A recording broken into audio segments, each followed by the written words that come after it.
নমস্কার, নিউজ ভ্যানগার্ডের পর্দায় আপনাদের প্রত্যেককে স্বাগত। আপনাদের সঙ্গে রয়েছে এই মুহূর্তে আমি দিয়া। চোখ রাখছে এই মুহূর্তের কিছু গুরুত্বপূর্ণ খবরের দিকে।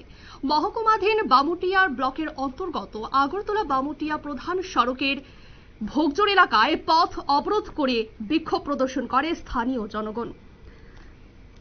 জানা যাচ্ছে যে প্রায় 2 বছর যাবৎ পানীয় জলের সমস্যায় ভুগছেন সেখানকার স্থানীয় বাসিন্দারা এবং অবশেষে তারা প্রতিবাদে পানীয় জলের দাবিতে পথ অবরোধ করে বিক্ষোভ প্রদর্শন করে।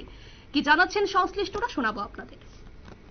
2 বছর ধরে আমরা এই ভোগজোর গ্রামে জলের সমস্যা অনেকদিন জল যে ছাড়ে তাই না, অনেকদিন মানে কেমনে ছাড়ে এটা ঠিক হইতে না। সব লাইনে একবারে ছেড়ে বইতে, তো সব লাইন যদি একবারে ছাড়ে তো এটা জল এদিকে আবার দিতে পারে না। এই যদি এক লাইন ছেড়ে ছাড়ে তাহলে কিছুটা জল আয়। আজকে প্রায় 6 মাসের মতন একবারে জল আয় না। একজনের বাড়িতে একদিন 2 দিন 3 দিন কতদিন জল আনন্দ যাব। আর এই মানে কারণে গরু হয় বাছুরের মানুষের কল দিলেও জল উঠে না, কল দিলেও জল উঠতে পারলে কল বয়ে নিলাম, তার সাপ্লার আশা করলাম না।